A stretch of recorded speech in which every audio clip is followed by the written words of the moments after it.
पिछले कुछ महीने आपने देखा शिक्षा जगत खासतौर पर यूपीएससी को लेकर कई सारी ऐसी बातें सामने आई जो शायद एग्जिस्ट तो करती थी लेकिन उसकी परतें आज खुली। हम बात कर रहे हैं यूपीएससी को लेकर जो पूजा खेड़कर की कंट्रोवर्सी हुई।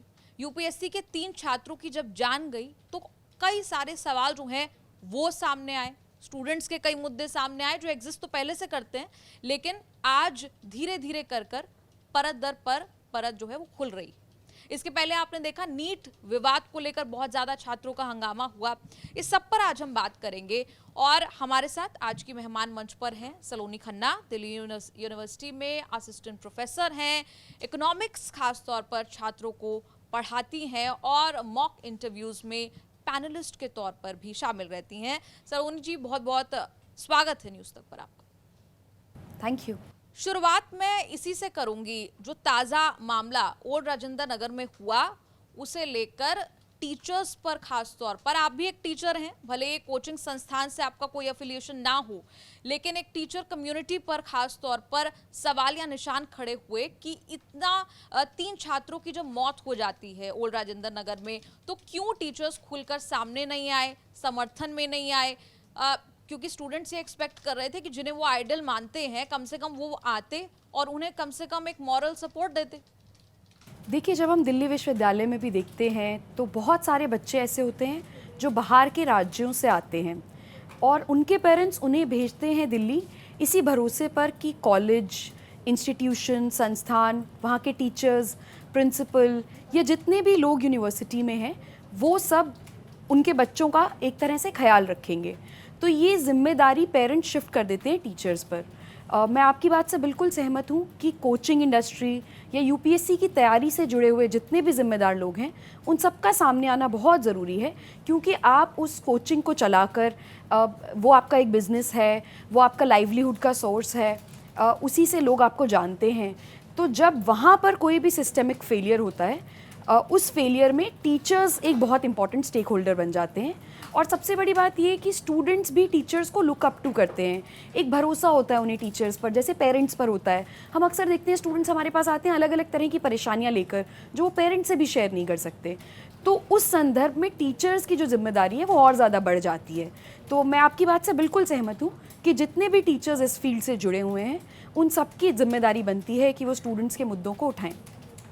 खास तौर पर हमने देखा डॉक्टर विकास दिव्य कीर्ति पर स्टूडेंट्स ने कहा, एक्सपेक्ट कर रहे थे कि वो आते छात्रों के साथ, क्योंकि ये ऐसा कोई मुद्दा तो था नहीं जिसमें पहले सोचना पड़ता कि कंडोलेंस भी देनी है या नहीं देनी है और फिर आना पड़ता। इसमें तो एकदम इमीडिएट रिएक्शन टीचर्स की तरफ से आना चाहिए था।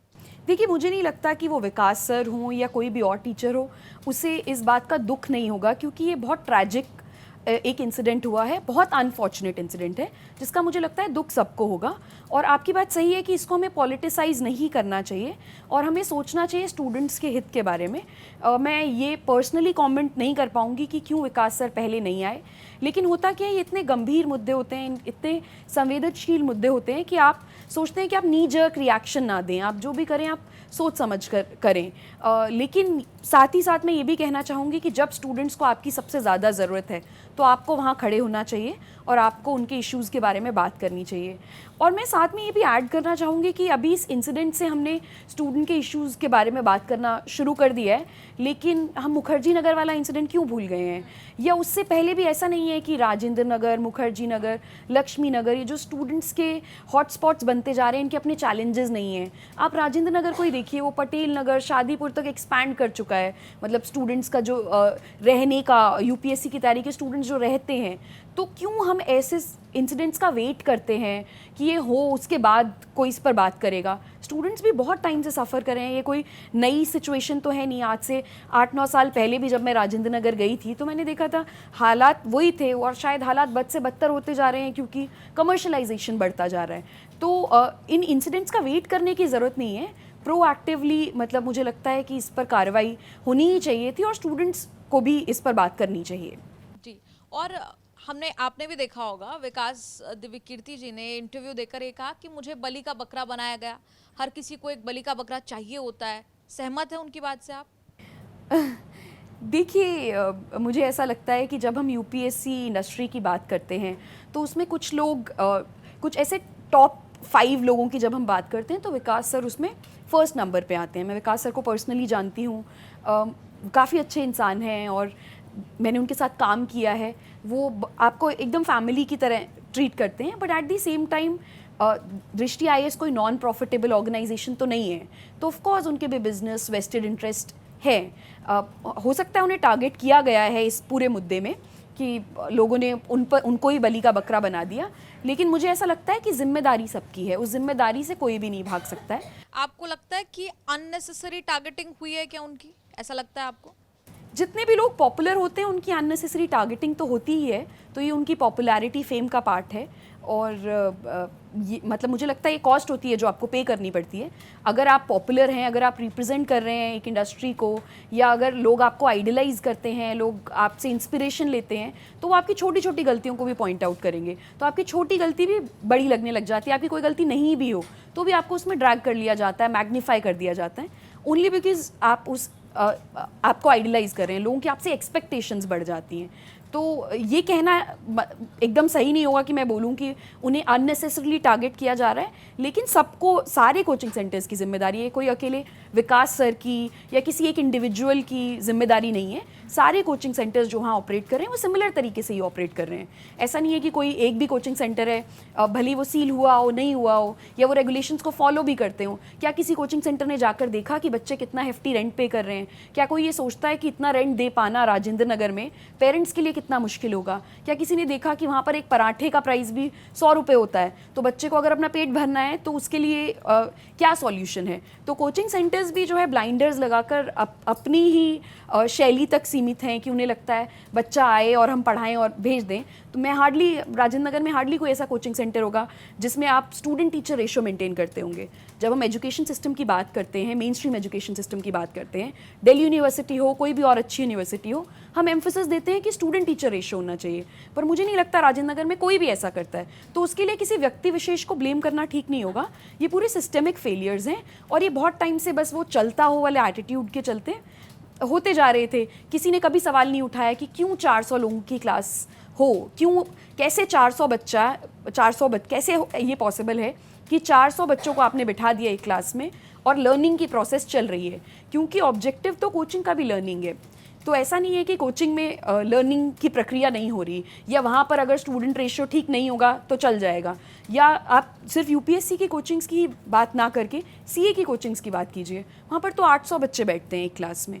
तो इन सब चीज़ों पर सवाल उठने चाहिए और उठ रहे हैं, ये बहुत अच्छी बात है। लेकिन हम जब ग्राउंड पे गए, स्टूडेंट्स ने, मैं उन्हीं की भाषा आपको बता रही हूँ, बहुत रील्स बनाते हैं, बहुत अपनी मार्केटिंग करते हैं, कोचिंग वाले बहुत पैसा लेते हैं, टॉपर बन जाता है कोई तो इतनी मार्केटिंग करते हैं, एक टॉपर पे कई लोग क्लेम कर देते हैं। लेकिन आज इतनी इंसानियत नहीं थी कि स्टूडेंट्स के बीच आते और कुछ बोलते।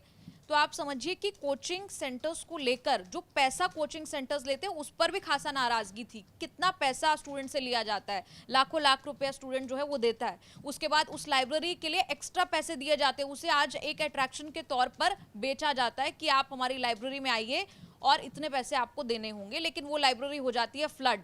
फैसिलिटीज के नाम पर क्या मिलता है जब आप इतना पैसा कोचिंग सेंटर को देते हैं? स्टूडेंट्स का आक्रोश बिल्कुल लेजिटिमेट है। ये बात बिल्कुल वैलिड है कि आप 2-3 लाख रुपए फीस देते हैं, और 2-3 लाख रुपए तो सिर्फ GS की दे रहे हैं, फिर आप ऑप्शनल के लिए अलग से देते हैं, फिर आप टेस्ट सीरीज़ के लिए अलग से पैसे देते हैं, फिर जैसा कि आपने कहा कि लाइब्रेरी है 2,500-3 हज़ार रुपये लाइब्रेरी वाला लेता है, फिर रहने की कॉस्ट इतनी ज़्यादा है। तो ये सवाल बिल्कुल लाजमी है कि आपको एक कोचिंग सेंटर क्या प्रोवाइड करता है। जो value in terms of money है, सिर्फ वो, इससे देखिए UPSC एक ऐसा एग्ज़ाम है जिसमें सिलेक्शन का रेट बहुत लो है। आप किसी भी कोचिंग सेंटर चले जाइए, वो आपको गारंटी नहीं कर सकता कि आपका सिलेक्शन होगा। तो अगर एक कोचिंग सेंटर आपको मूलभूत फैसिलिटीज़ नहीं दे पा रहा है, जैसे बहुत सारे कोचिंग सेंटर्स में वॉशरूम के बाहर हम देखते हैं लाइन होती है, या लाइब्रेरीज़ में हम देखते हैं कि वॉशरूम यूज़ करने के लिए लाइन है। अब भले ही आप एक एस्पिरेंट हैं, लेकिन हैं तो आप भी एक बच्चे, स्टूडेंट, 20-22-25 साल के बच्चे जिसको माँ बाप ने घर से दूर भेजा है। अगर यही आप घर पे होते शायद आपके पास सारी सुख सुविधाएं होती, और आपके पेरेंट्स बहुत हेफ्टी अमाउंट पे कर रहे हैं। तो बहुत अच्छी बात है कि स्टूडेंट्स ये सवाल उठाएं और कोचिंग से पूछें कि आप हमें इस पैसे के बदले में क्या देते हैं, क्या फैसिलिटीज़ देते हैं, क्योंकि आप हमें सिलेक्शन की गारंटी तो दे ही नहीं सकते, वो तो कोई भी नहीं दे सकता है। कोचिंग्स ने लर्निंग की इस प्रोसेस को इतना एक्सपेंसिव कर दिया है इवेंचुअली कि केवल वो क्लास लेने के लिए, केवल उस टीचर से मिलने के लिए इतना ग्लैमराइज कर दिया है कि मैं एक फला टीचर की क्लास में बैठ के पढ़ लूँ तो शायद IAS बन जाऊँगा। ये जो मिथ कोचिंग सेंटर्स ने, सोशल मीडिया ने, हमारी सोसाइटी ने स्टूडेंट्स के मन में ये जो एंग्रेन कर दिया है, इसकी अपनी प्रॉब्लम्स हैं। और ये जो सामने आ रही है हमारी आज हम जो मुद्दे देख रहे हैं, जिन मुद्दों की आपने बात की, ये सब मुद्दे उसी से स्टेम करते हैं। क्योंकि आपने कभी ये सवाल ही नहीं किया कि आप मुझसे 3 लाख फीस लेंगे, आप मुझे ऐसा क्या पढ़ा देंगे। आप मुझे NCERT का कोर्स पढ़ाएंगे, आप उसकी 25,000 रुपये फ़ीस लेते हैं। अब NCERT तो सबने स्कूल में पढ़ी होती है, ऐसा आप उस कोर्स में क्या पढ़ाएंगे। और लेट्स इमेजिन एक ऐसी दुनिया है जिसमें आपको सबसे अच्छा टीचर दिया गया है, जिसका आर्ली वेज रेट बहुत ज़्यादा है और आप उसके लिए हेफ्टी फीस पे करने के लिए विलिंग हैं। लेकिन क्या आप वो तैयारी या वो क्लास या उस टीचर से पढ़ाई किसी ज़मीन पर बैठकर तो नहीं करना चाहेंगे, या बहुत गर्मी में तो नहीं करना चाहेंगे, या किसी फ्लडेड लाइब्रेरी में बैठकर, किसी फ्लडेड बेसमेंट में बैठकर जहाँ आपकी जान ही चली जाए, उस कॉस्ट पर तो नहीं करना चाहेंगे। तो कोचिंग सेंटर्स की ये बिल्कुल जिम्मेदारी बनती है कि केवल अपने प्रॉफिट्स और अपने वेस्टेड इंटरेस्ट को नहीं देखें, और ये मूलभूत सुविधाएं तो स्टूडेंट्स को मिलनी ही चाहिए। होता कि एक आध स्टूडेंट अगर आवाज़ उठाता भी है इन कोचिंग सेंटर्स में कि वॉशरूम नहीं है आपका, या बेसिक यूटिलिटीज़ नहीं है, पानी नहीं मिलता है, या क्लास में इतनी भीड़ है, तो सुनवाई होती नहीं है। अभी जब स्टूडेंट्स ने कि कलेक्टिव मोर्चा शुरू किया है, हो सकता है इससे कुछ सुनवाई हो, लेकिन ज़रूरत है इस पर सवाल उठाने की। कि जो हमने देखा हाल में बड़ी फिल्में बन गई UPSC पे, बड़ी आइडियलिस्टिक सी चीज़ें दिखा दी गई, उसमें रोज़ी पिक्चर दिखा दी गई। जब हम छात्रों के बीच गए ग्राउंड पे, उन्होंने कहा कि आप वो छोड़िए, यहाँ जहाँ प्रोटेस्ट हो रहा है कहानी यहाँ से शुरू होती है। ये भी कहानी नहीं है, कहानी यहाँ से शुरू होती है।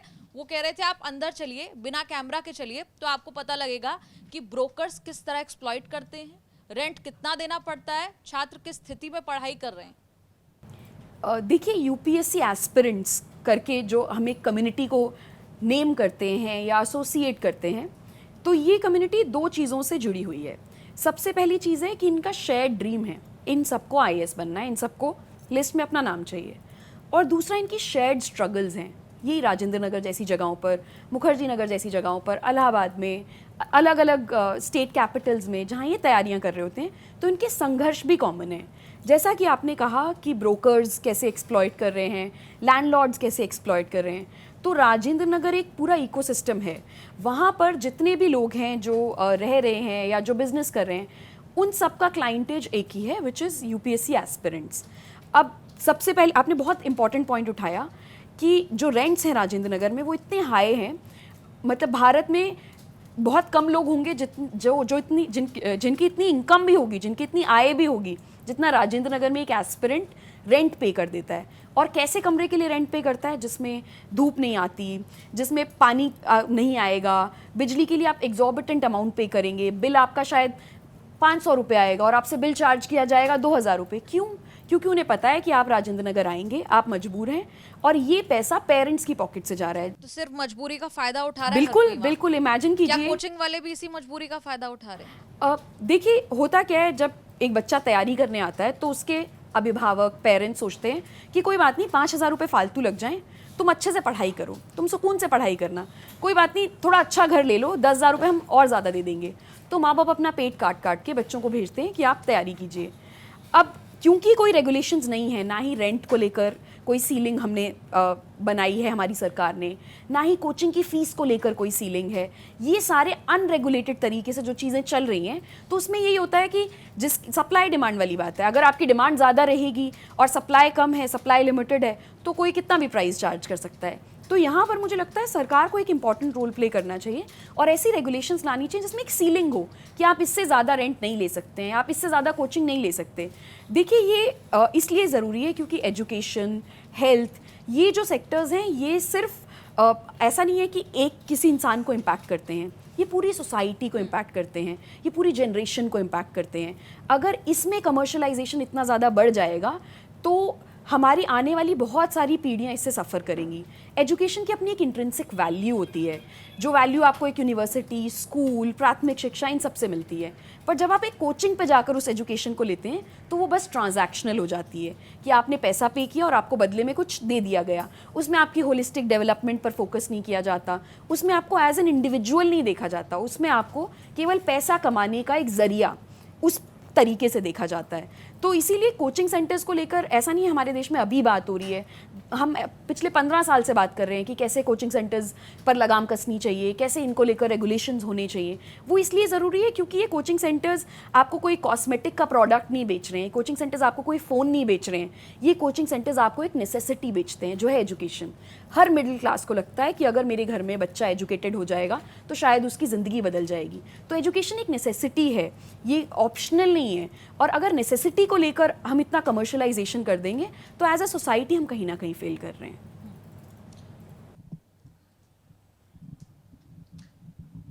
आपसे एक सलाह अगर मांगी जाए कि हमारे बच्चे या हमारे जानने वाले कोई किसी को पढ़ना हो, कोचिंग लेनी हो, तो क्या इन वायरल टीचर के पास जाना सबसे बढ़िया विकल्प है?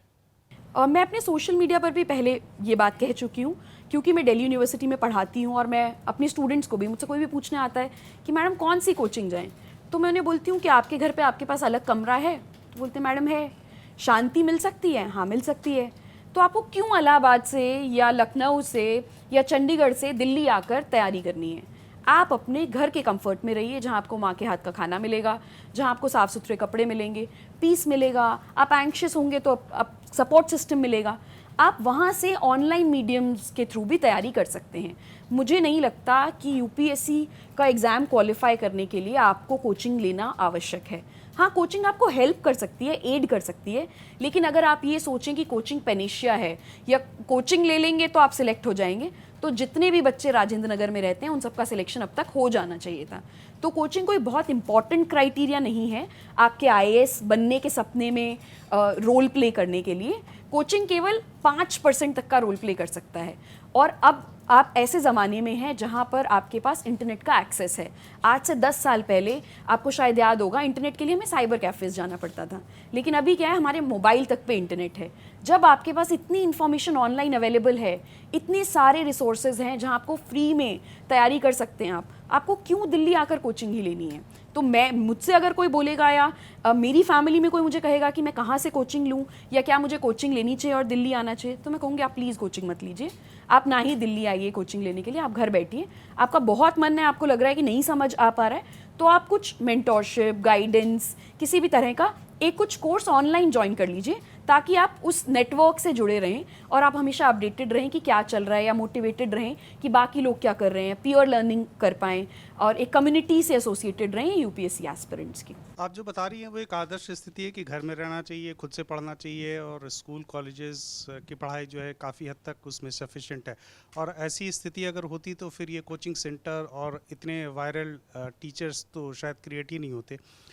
मेरा एक सवाल है कि क्या कोई इंटरनल असेसमेंट ऐसा है कि ये जो जितने वायरल टीचर यूट्यूब पर पढ़ा रहे हैं उनका स्ट्राइक रेट कितना है, या राजेंद्र नगर में जितने बच्चे पढ़ने आ रहे हैं उनमें से कितने बन पा रहे हैं, कितने रह जा रहे हैं? देखिए, पहली बात तो ये जो आपने मुझे कहा कि आदर्श स्थिति की मैं बात कर रही हूँ, मुझे नहीं लगता ये बिल्कुल भी आदर्श है, क्योंकि आज की डेट में अगर मुझे किसी को कन्विंस करना है कि आप कोचिंग मत जाइए तो वो ज़्यादा मुश्किल है, बजाय कि उन्हें कन्विंस करने की कि आप कोचिंग जाइए। क्योंकि समाज ने हमारे जो भी डायलॉग्स हैं, जो भी डिस्कोर्स है, उसने ऐसा एक वाइब बना दिया, एक ऐसा ये कहना सही होगा, एक ऐसा माहौल बना दिया है कि हमें लगता है कि कोचिंग ज़रूरी है। तो मैं अगर आपको बोल भी रही हूँ कि कोचिंग ज़रूरी नहीं है, तो आप उसको बिलीव करने के लिए रेडी नहीं है, क्योंकि आपने अपने माइंड में कहीं ना कहीं ये बना लिया कि कोचिंग ज़रूरी है। मैं ऐसे बहुत सारे लोगों को जानती हूँ जिनका बिना कोचिंग के सिलेक्शन हुआ है। मेरी खुद की फैमिली में ऐसे लोग हैं, मेरे खुद के ऐसे स्टूडेंट्स हैं। पर मैं एट दी सेम टाइम ये बात नहीं कह रही हूँ कि कॉलेज और स्कूल की पढ़ाई सफिशिएंट है यूपीएससी का एग्ज़ाम क्वालिफाई करने के लिए। ये कॉम्पिटिटिव एग्ज़ाम है और जिसमें कट थ्रोट कंपटीशन होता है। तो अगर आप स्कूल कॉलेज में अच्छे छात्र हैं, इसका मतलब ये नहीं है कि आपका सिलेक्शन हो जाएगा यूपीएससी में। इसकी तैयारी के अपने मायने हैं, तो आपको वो तो करना ही पड़ेगा, लेकिन उसके लिए दिल्ली आना ज़रूरी है, मैं इस बात से बिल्कुल सहमत नहीं हूँ। और उसके लिए आपको किसी कोचिंग भी जाना ज़रूरी है, मैं इस बात से भी बिल्कुल सहमत नहीं हूँ। अब आपने जो बात की कि कैसे हम तय कर सकते हैं कि जो वायरल टीचर्स हैं उनका क्या स्ट्राइक रेट है क्या नहीं है, तो मुझे लगता है ये सब कुछ बहुत मिसलीडिंग होता है। जैसे कि सोशल मीडिया पर हम देखते हैं बहुत सारी चीज़ें, अब अमेज़ॉन पे आप प्रोडक्ट रिव्यू देखते हैं, उस रिव्यू से डिसाइड तो कर लेते हैं कि ये प्रोडक्ट खरीदना है, लेकिन घर जब आता है वो प्रोडक्ट फाइनली आपको तभी पता चलता है कि वो अच्छा प्रोडक्ट है या नहीं है। तो ऐसा कोई मैकेनिज़्म तो टीचर्स को लेकर नहीं है। और हम ये जानते हैं कि यूपीएससी में सिलेक्शंस लिमिटेड हैं, और जब सिलेक्शन हो जाता है तो सभी लोग आ जाते हैं क्लेम करने कि स्टूडेंट को मैंने भी पढ़ाया है, मैंने भी पढ़ाया, मैंने भी पढ़ाया। लेकिन वही जब फेलियर होता है तो उसका क्रेडिट लेने कोई नहीं आता, जो कि एक ह्यूमन नेचर भी है। तो इसका कोई फिक्स्ड मैकेनिज़्म तो डेफिनेटली नहीं है। मैं इस बात को ईमानदारी से एडमिट करना चाहूँगी कि किस टीचर की कितनी गुणवत्ता है, कोई क्वालिटी चेक मैकेनिज़्म नहीं है। और ये इसलिए भी नहीं है क्योंकि अच्छा पढ़ाने का तरीका किसी का अगर हो, या good teacher doesn't necessarily mean high selection rate. तो ये कोई बाइनरी क्राइटेरिया नहीं हो सकता इसका कि अगर मैं एक अच्छी टीचर हूँ तो मेरे ज़्यादा स्टूडेंट सिलेक्ट होंगे।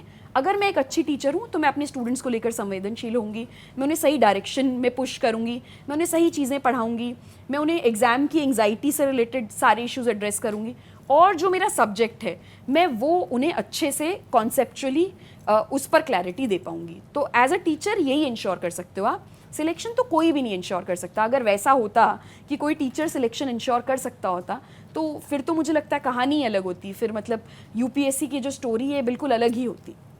लेकिन जितने जितने टीचर्स वायरल हो रहे हैं वो शायद अपनी पढ़ाने के तरीके वह एक बड़ी वजह है। लेकिन जो उनको पॉलिटिकल कमेंट्रीज़ है ना, उसने उनको बहुत पॉपुलर किया, उससे उनको फेम मिला, उस वायरल हुए।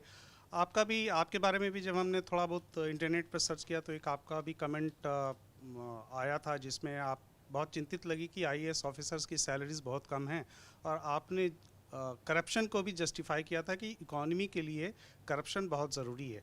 तो इस स्टैंड पर आप कायम हैं क्या? देखिए, आपने इसे पॉलिटिकल कमेंट्री कहा। मैं एक इकोनॉमिक्स की टीचर हूँ और साथ ही साथ इकोनॉमिक्स की स्टूडेंट भी हूँ। इकोनॉमिक्स में एक नोबेल लॉरेट रहे हैं, आप जानते होंगे, सैमुअल हंटिंगटन, आपने उनका नाम सुना होगा। उनकी एक थ्योरी थी, सैंड एंड ग्रीस थ्योरी बोलते हैं इसको। उसमें ये एनालाइज किया गया है कि क्या करप्शन एक इकोनॉमी के लिए सैंड का काम करती है, मतलब रेत का काम करती है। अगर मान लीजिए इकोनॉमी एक व्हील है, एक चक्का है, तो उसमें सैंड का काम करेगी करप्शन या ग्रीस का काम करेगी। अब जैसे कि हर डिसिप्लिन में होता है, ऐसे इकोनॉमिक्स में भी होता है कि कुछ स्कूल ऑफ थॉट हैं जो बोलते हैं कि ये सैंड का काम करती है, और कुछ स्कूल ऑफ थॉट हैं जो बोलते हैं कि ये ग्रीस का काम करती है। जो आपने कहा कि मैं करप्शन को जस्टिफाई कर रही थी, वो एक 4 घंटे शूट हुआ पॉडकास्ट था जिसमें मैंने इस थ्योरी को बताया गया। लेकिन सोशल मीडिया पर केवल उसी बात को उठाया गया जिसमें ऐसा लगे कि मैं करप्शन को जस्टिफाई कर रही हूँ। करप्शन को जो भी जस्टिफाई करेगा वो बिल्कुल गलत है। करप्शन हमारी सोसाइटी के लिए एक दीमक का काम करता है, तो करप्शन किसी भी सेंस में जस्टिफाई हो ही नहीं सकता।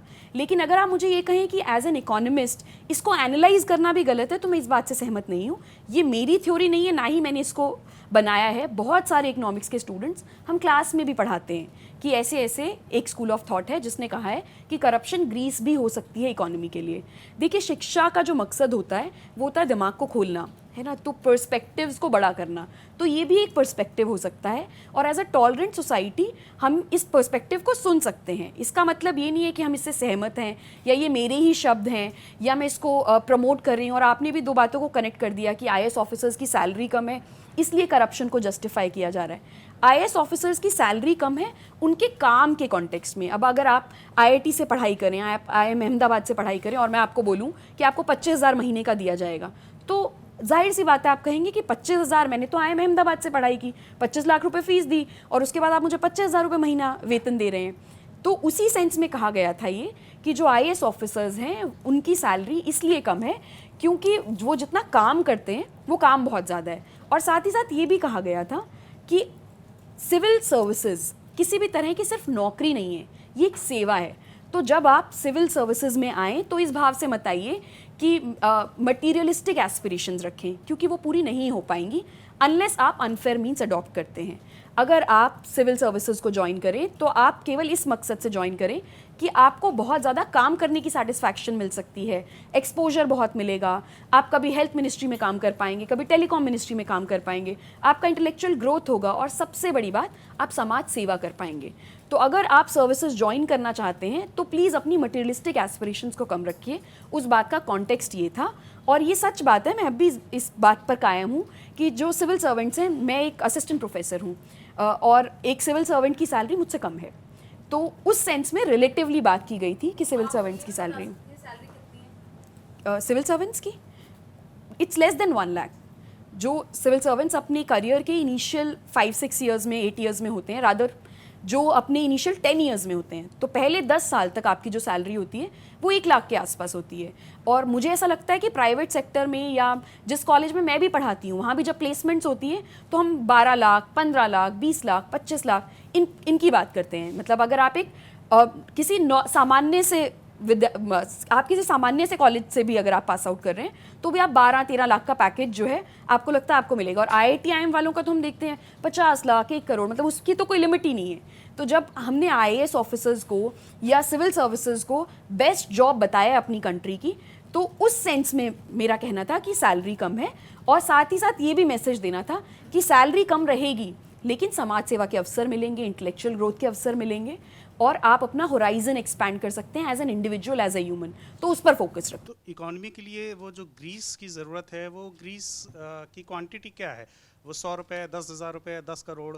वो आपको सैमुअल हंटिंगटन से पूछना पड़ेगा, क्योंकि मैंने ये नहीं कहा कि इकोनॉमी के लिए ग्रीस की ज़रूरत है। वो उन्होंने कहा, उन्होंने उस पर शोध किया है, उन्होंने उस पर पूरी रिसर्चेज हैं उनकी, तो वो आपको उनसे जानना पड़ेगा कि कितनी ग्रीस की ज़रूरत है। मुझे तो मैं तो करप्शन को हर सेंस में अपोज करती हूँ, पर ठीक है, अब मतलब लोगों ने 2 बातों को कनेक्ट कर दिया, तो मुझे लगता है सोशल मीडिया पर होता ही रहता है, तो उस बात से कोई नाराज़गी नहीं है। असल में आपने बहुत विस्तार से कई सारी बातें तो कर ही दी हैं, लेकिन अब सैलरी की बात हो रही थी तो मैं एक बात कहना चाहूँगा कि मेरे भी कई सारे दोस्त पढ़ाते हैं एकेडमिक्स में, असिस्टेंट प्रोफेसर हैं जगह जगह प्राइवेट कॉलेजेस में, और DU में भी गेस्ट फैकल्टी को 25,000 मिलता है संभवतः, मैंने सुना है। मेरे दोस्त हैं जो MA की क्लासेस और BA की क्लासेस लेते हैं, वो 15 से 18,000 में नौकरी कर रहे हैं पटना में और बनारस में। तो सैलरी तो असिस्टेंट प्रोफेसर की भी जो कॉन्ट्रैक्चुअल हैं और उनमें बड़ा फ़र्क है, जबकि पेशा एक ही तरह का दोनों लोग का काम है। खैर, मेरा सवाल एक इस कोचिंग के मसले पर है कि अभी जो हम ये सारे जो वायरल टीचर्स की बात हो रही है, उनका जब हम पक्ष देख रहे हैं तो वो ये कह रहे हैं कि हमें टारगेट किया जा रहा है, चलिए हम तैयार हैं नॉर्म्स को फॉलो करने के लिए। लेकिन जब आप बेसमेंट में लाइब्रेरी चला रहे थे तब तो आपको पता था ना कि वो कॉमर्शियल बिल्डिंग है कि नहीं है, वहाँ पर नॉर्म्स का आप उल्लंघन करें तो आपने जानते हुए गलती की, तो आपको इस गलती के लिए सज़ा क्यों नहीं मिलनी चाहिए? फिर आप क्यों कहते हैं कि आपको टारगेट किया जा रहा है? देखिए, बिल्कुल मिलनी चाहिए। अगर आप कुछ भी ऐसा कर रहे हैं जो गैर कानूनी है, जो स्टूडेंट्स के हित में नहीं है, और आप जानबूझकर वो कर रहे हैं, आप जानते थे कि वो बिल्डिंग कमर्शियल नहीं है और आप चंद पैसे बचाने के लिए कर रहे हैं, तो जो भी कानूनी कार्रवाई है वो होनी चाहिए। स्टूडेंट्स का आक्रोश बिल्कुल जस्टिफाइड है, और मैं इस बात में पूरा समर्थन करती हूँ कि बेसमेंट्स में अगर ये सब एक्टिविटीज़ अलाउड नहीं है तो ये एक्टिविटीज़ नहीं होनी चाहिए, क्योंकि एक कारण है, लॉ बनाने का एक कारण है। शायद लॉ ये एंटिसिपेट कर लेता है कि ये प्रॉब्लम्स होंगी, तो इसीलिए लॉ बनाया गया है कि आप बेसमेंट में ये कमर्शियल एक्टिविटीज़ नहीं कर सकते हैं।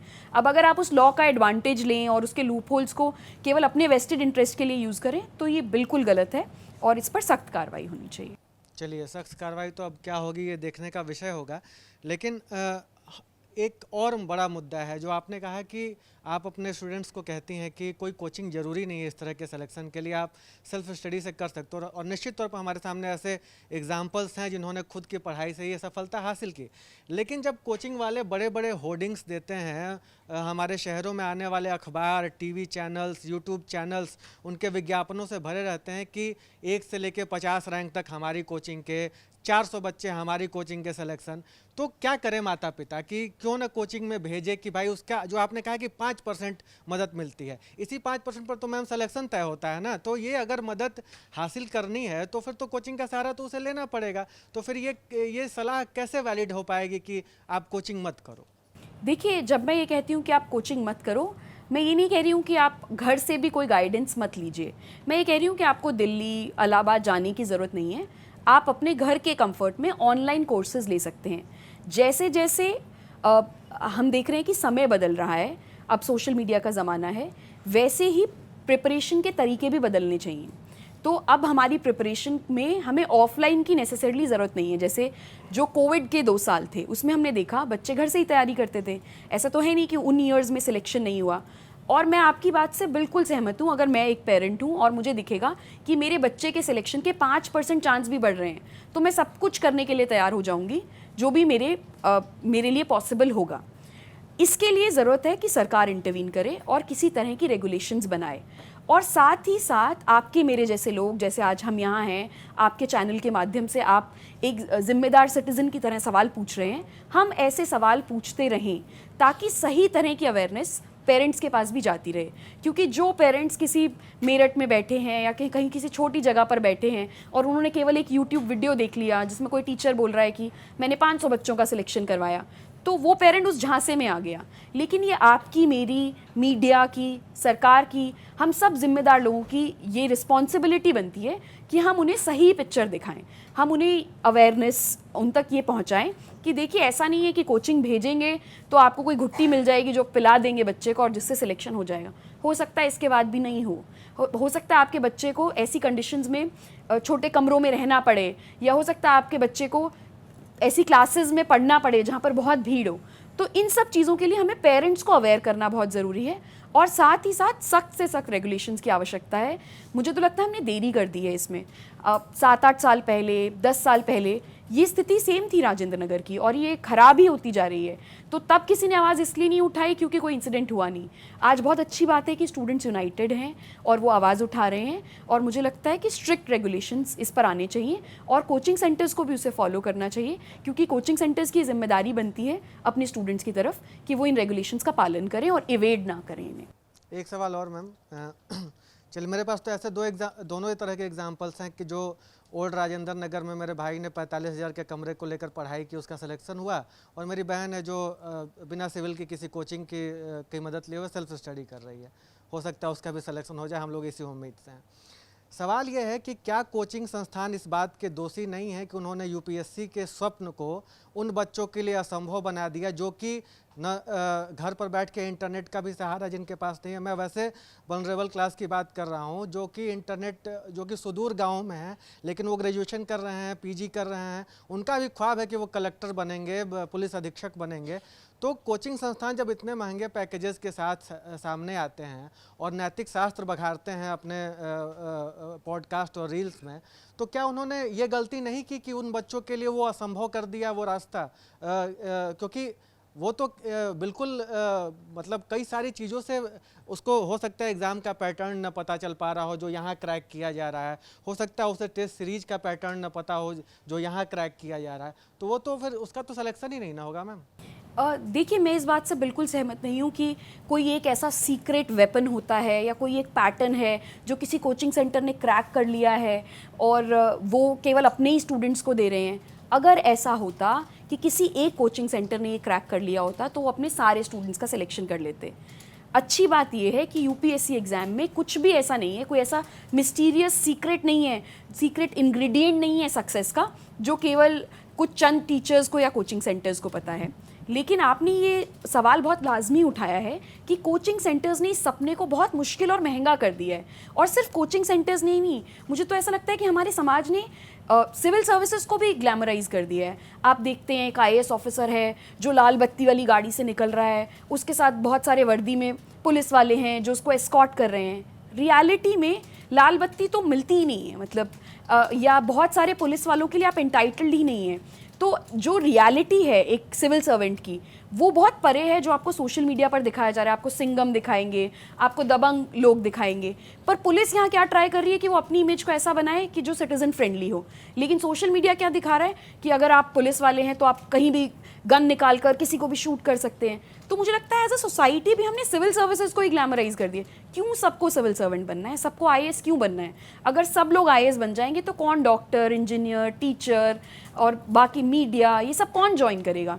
तो जितना एम्फेसिस हम ले करते हैं कि अगर आप आईएएस बन गए या मेरा बेटा कलेक्टर बन गया तो ज़िंदगी के सारे दुख खत्म हो जाएंगे, वो मुझे लगता है वैलिड नहीं है। वो आज से 30-40 साल पहले शायद वैलिड हो, जब हमारे माता पिता को लगता था, कॉलोनियल हैंगओवर में थे कि ठीक है सिविल सर्वेंट बनेंगे तो सारी प्रॉब्लम्स खत्म हो जाएंगी। ऐसा नहीं है। Civil services is one of the finest jobs in the country, लेकिन है वो भी एक नौकरी। और जैसा कि मैं पहले भी कह चुकी हूँ कि अगर ये नौकरी अपने आप में आपको खुशी दे सकती होती या बेस्ट नौकरी होती तो ना सिविल सर्वेंट्स नौकरी छोड़ते और वो हैप्पीएस्ट लोग होते दुनिया के। ऐसा नहीं है। तो let's stop glamorising civil services. आप कुछ भी कीजिए, अच्छे से कीजिए, आपके पास और बहुत प्रोफेशनल अपॉर्चुनिटीज़ हैं, उनको परस्यू कीजिए। सबको सिविल सर्वेंट बनने की ज़रूरत नहीं है। और ये बात बिल्कुल सच है कि कोचिंग्स ने इस सपने को और महंगा कर दिया है एक आम आदमी के लिए। मैम वैसे तो सब बातें हो ही गई हैं। मैं पॉलिसी मेकर समय समय पर सिविल सोसाइटी से सजेशन लेते हैं, सलाह लेते हैं पॉलिसी मेकिंग के लिए। अक्सर हम देखते हैं ऐसा। क्या आपको लगता है कि जो ये हादसा हुआ है जिसमें 3 छात्रों की मौत हुई है, इसके बाद कम से कम आप जैसे टीचर्स को एक प्रोएक्टिव अप्रोच दिखाते हुए कोई चार्टर, कोई पॉइंटर्स बनाने चाहिए कि सरकार को बताना चाहिए कि इस तरह से चीज़ें सुधर सकती हैं? कोर्ट का फैसला आया, एमसीडी के कमिश्नर को तलब कर लिया, ये बातें 4 दिन में हेडलाइन से गायब हो जाएंगी और मामला वहीं का वहीं हो जाएगा। तो being a part of that particular environment, being a stakeholder, क्या आप जैसे टीचर्स को आगे आने की ज़रूरत है और इस मामले में जिन सुधारों की ज़रूरत है उसका एक खाका सरकार को देने की ज़रूरत है आपको लगता है? बिल्कुल, मुझे लगता है ये इस समय की आवश्यकता है कि टीचर्स, स्टूडेंट्स और भी जो पॉलिटिकल लीडर्स हैं इस कम्युनिटी से एसोसिएटेड, वो सब सामने आए और जो भी उनके सजेशंस हैं वो सरकार तक पहुंचाएं। और सरकार को भी प्रोएक्टिवली इंगेज करना चाहिए सभी स्टेक होल्डर्स को, ताकि ऐसी घटनाएं दोबारा ना हो पाएँ। आप इमेजिन कीजिए कि किसी माता पिता ने अपने बच्चे को आईएएस बनने के लिए भेजा और वो बच्चा घर ही नहीं लौटता है। मतलब ये सोचकर रोंगटे खड़े हो जाते हैं। और हमारे लिए बस नंबर है, और हम अक्सर मीडिया वालों पर ही इल्ज़ाम लगाते हैं कि आपके लिए तो बस नंबर होता है कि 3 मौत 4 मौत है ना, लेकिन जिनके घर से वो बच्चा गया, जिसके साथ वो सपने एसोसिएटेड होंगे, तो मैं इस बात से बिल्कुल सहमत हूँ कि कोचिंग सेंटर्स को भी इसमें स्टेक होल्डर बनना चाहिए। सिविल सोसाइटी में मेरे जैसे लोग जो किसी कोचिंग सेंटर से एसोसिएटेड नहीं हैं लेकिन स्टूडेंट्स के हित की बात कर सकते हैं, लोग हमें सुनते हैं, सोशल मीडिया के माध्यम से इज्जत देते हैं, तो अगर मेरे पास एक प्लेटफॉर्म है तो मुझे लगता है कि मेरी भी जिम्मेदारी है कि मैं उसको कंस्ट्रक्टिवली यूज़ करूं, और उसी के लिए मैं आज यहाँ पर हूँ भी, और अपनी बात सरकार तक पहुँचा पाऊँ। सरकार को, स्टूडेंट लीडर्स को, सबको सामने आना चाहिए ताकि ऐसे इंसिडेंट्स दोबारा कभी ना हो। अब मैं दूसरे विषय पर आऊंगी। पूजा खेटकर का कल ही हम जानते हैं कि कैंडिडेचर रद्द हो गया, आगे भी वो किसी परीक्षा में भाग नहीं ले पाएंगी। लेकिन इस मामले के सामने आने के बाद कई और नाम जो है वो आए, वो सिद्ध साबित हुए या नहीं हुए वो एक अलग बात है। लेकिन इससे आप सोचिए कि यूपीएससी जैसी परीक्षा की सैंक्टिटी पर सवाल खड़े होते हैं कि क्या सर्टिफिकेट्स चेक नहीं किए जाते, कैसे इतनी बड़ी संस्था को इस तरीके से डॉज कर देती हैं पूजा खेटकर। आज कैंडिडेचर रद्द हो गया है और आपने इंटरव्यू लिया था, मॉक इंटरव्यू में आप शामिल थी उस पैनल में जिसमें पूजा खेटकर ने इंटरव्यू दिया था, उस पर भी मैं आऊंगी। लेकिन पहले सवाल जो कैंडिडेचर रद्द हुआ और यूपीएससी की सैंक्टिटी पर जो सवाल है। देखिए, यूपीएससी को एज अ बॉडी बहुत हाई एस्टीम में रखा जाता है हमारे देश में। मतलब ये कहना सही होगा कि यूपीएससी में लोगों की आस्था बहुत ज़्यादा है। तो ये सच बात है कि यूपीएससी पर सवाल खड़े हुए हैं इस इंसिडेंट के बाद, और मैं ये बिलीव करती हूँ कि अगर जस्टिस होते हुए दिख नहीं रहा है तो जस्टिस नहीं हुआ है। एक थ्योरी है, political theory, that justice should be seen. Justice हुआ है ये दिखना चाहिए, तभी हम मानते हैं कि जस्टिस हुआ है। तो ये पूजा खेटकर की जो कहानी है ये एक आई ओपनर है। यूपीएससी इस पर कार्रवाई कर रहा है और पिछले 15 साल के लोगों के कैंडिडेट्स को दोबारा चेक किया जा रहा है, और ये बहुत ही सैड है स्टूडेंट्स के लिए, क्योंकि इससे होता क्या है, स्टूडेंट्स का ट्रस्ट इरोड हो जाता है, स्टूडेंट्स का जो विश्वास था यूपीएससी में। क्योंकि हमने देखा स्टेट सर्विस के कुछ एग्ज़ाम पहले रिग हुए, एसएससी का एग्ज़ाम रिग हुआ, फिर ये नीट, यूजीसी नेट, इन सब से इम्पैक्ट केवल एक ही चीज़ हो रही है, हमारे समाज में जो स्टूडेंट्स का ट्रस्ट है इन सब संस्थाओं में वो खत्म होता है। आप ये देखिए ना, जब नीट की कंट्रोवर्सी हुई हाल में, तब हम आप लोग ये एग्जाम्पल दे रहे थे कि यूपीएससी से सीखिए, कितनी पारदर्शिता से जो है एग्जाम कराता है, इतनी बड़ी परीक्षा है, कभी कोई धांधली की खबर जो है वो पुख्ता तरीके से ऐसी नहीं आई, आप उससे सीख लीजिए। आज सवाल वही जो मैंने पहले पूछा, सैंक्टिटी पर सवाल उठ जाता है। और आपने देखा यूपीएससी ने जो पूरा अपना प्रेस नोट जारी किया है उसमें कहीं ना कहीं ये माना है कि हाँ गलती हुई है, कैंडिडेचर रद्द किया है। सर्टिफिकेट चेक करने के क्या आपको नहीं लगता कि डिटेल में सर्टिफिकेट्स चेक होने चाहिए, उसके लिए कोई मैकेनिज्म नहीं है क्या यूपीएससी? होना चाहिए, और नहीं है तो डिवाइस करना चाहिए। ये एक बहुत अनफॉर्चुनेट इंसिडेंट है जो एक ब्लॉट का काम करेगा यूपीएससी की सैंक्टिटी पर भी।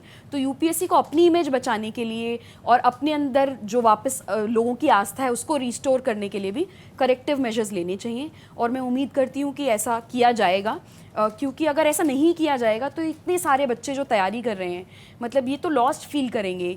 इनके पास कोई डायरेक्शन ही नहीं है, क्योंकि कोई भी पूजा खेड़कर आकर खड़ी हो जाएगी और जिस सीट पर उसका हक नहीं है वो उस सीट को क्लेम करने, कई होंगे कई होंगे, ये भी पॉसिबिलिटी है कि कई लोग ऑलरेडी होंगे। और आने वाले फ्यूचर में भी अगर ये लूप होल को करेक्ट नहीं किया गया तो पूजा खेड़कर जैसे बहुत सारे एग्जाम्पल्स हमारे पास होंगे।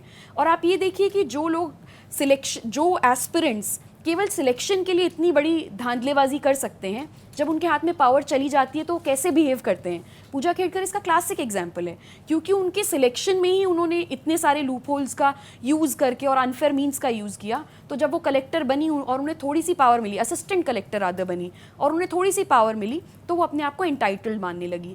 तो ये एग्जाम्पल हमारे समाज के लिए भी आई ओपनिंग है कि हमें सिलेक्शंस की प्रक्रिया को फेयर करने की ज़रूरत है, ताकि केवल ऐसे ही लोग सिस्टम में जाएं जो उस पावर की रिस्पॉन्सिबिलिटी को भी समझ पाएं, ना कि केवल उस पावर के पर्क्स और एडवांटेजेस को देखें। क्योंकि आप उस मॉक इंटरव्यूज आपको बता दें, आमतौर पे जो तमाम कोचिंग संस्थान होते हैं वो अपने मॉक इंटरव्यूज करते हैं यूपीएससी इंटरव्यू के पहले, ताकि छात्रों की तैयारी हो सके। आप उस पैनल में शामिल थी। क्या आप लोग जब इंटरव्यू लेते हैं, मुझे लगता है 50 मिनट का इंटरव्यू रहता होगा वो, उसमें क्या आप इस बात का पता लगा सकते हैं, या आपने, अगर उसी कॉन्टेक्स्ट में मैं बात करूं कि क्या ये स्टूडेंट्स मेरिटोरियस है या नहीं है, आप अपने इंटरव्यू का एक्सपीरियंस बताइए। देखिए, बहुत बार ऐसा होता है कि मॉक इंटरव्यू में एक कैंडिडेट अच्छा परफॉर्म नहीं करता और एक्चुअल इंटरव्यू में अच्छा परफॉर्म कर लेता है, और बहुत बार ऐसा भी होता है कि वो दोनों जगह अच्छा परफॉर्म नहीं करता लेकिन फिर भी उसका सिलेक्शन हो जाता है क्योंकि उसके मेंस में मार्क्स अच्छे आए होते हैं। तो जब पूजा खेड़कर का मॉक इंटरव्यू लिया गया था, she was an average candidate in that interview, और कुछ रेड फ्लैग्स थे जो उनको पॉइंट आउट भी किए गए। उन्हें समझाया गया कि आपको अपना कम्युनिकेशन इम्प्रूव करना चाहिए। कुछ फीडबैक भी था, वो उस वीडियो में है, जो उनको दिया गया कि आपको इस फीडबैक पर काम करना चाहिए। अब लेकिन मॉक इंटरव्यू में भी ऐसा नहीं है कि आप सर्टिफिकेट्स और किसी की डिसेबिलिटी और किसी की इंटीग्रिटी इसको फुल प्रूफ तरीके से चेक कर सकते हैं, क्योंकि आप देखिए 50 मिनट में किसी की भी ऑनेस्टी को या वैल्यू सिस्टम को 100% तरीके से चेक नहीं किया जाता। नॉलेज और पर्सनालिटी तो आप चेक कर पाते होंगे 50 मिनट में देखिए, कुछ हद तक। बिल्कुल बिल्कुल, नॉलेज का तो टेस्ट ही नहीं होता है मॉक इंटरव्यू में। मॉक इंटरव्यू टेस्ट होता है आपकी पर्सनालिटी का, आपके वैल्यू सिस्टम का, आप कितने कंसिस्टेंट हैं, तो उन चीज़ों का टेस्ट होता है, आपके कम्युनिकेशन का, आपके आर्टिकुलेशन का, आप ऑन दी फीट सोच पा रहे हैं नहीं सोच पा रहे, इन सब चीज़ों का टेस्ट होता है। नॉलेज मीन्स आपको नजर आए थे? इस पर टिप्पणी करना सही नहीं होगा कि मैं अब बताऊं कि मुझे क्या रेड फ्लैग्स नज़र आए थे, लेकिन मैं आप सब तक ये पहुंचाना चाहूँगी कि जो इंसान सिस्टम को इस सेंस तक रिग कर सकता है कि उन्होंने सिलेक्शन की प्रोसेस को ही रिग कर लिया, तो एक इंटरव्यू को रिग कर पाना कोई बहुत मुश्किल चीज़ नहीं है। और मैं ईमानदारी से आपके सामने एडमिट करना चाहूँगी कि बहुत सारे लोग इंटरव्यूज़ को मैनिपुलेट कर सकते हैं। इंटरव्यूअर्स भी इंसान हैं और इंटरव्यू कोई फुल प्रूफ मैकेनिज्म नहीं है। तो जब बहुत सारे ऐसे स्टूडेंट्स अपनी पर्सनालिटी के कुछ ऐसे पार्ट्स को फेक करते हैं इंटरव्यू में, जो एक्चुअल में उनकी पर्सनालिटी का पार्ट नहीं है, और हो सकता है इंटरव्यू उसे पकड़ भी ना पाए। देश में काफ़ी चर्चा जो है वो नीट और आईएएस ऑफिसर्स को लेकर हो रही है, लेकिन सरकार तो इंटर्नशिप की योजनाएं चला रही है, उस पर आपका कोई कमेंट है? और दूसरा कि जो अपोजिशन साइड है उसने भी चुनाव में ये वादा किया था कि वो भी एक अप्रेंटिस वाली स्कीम लेके आएगी।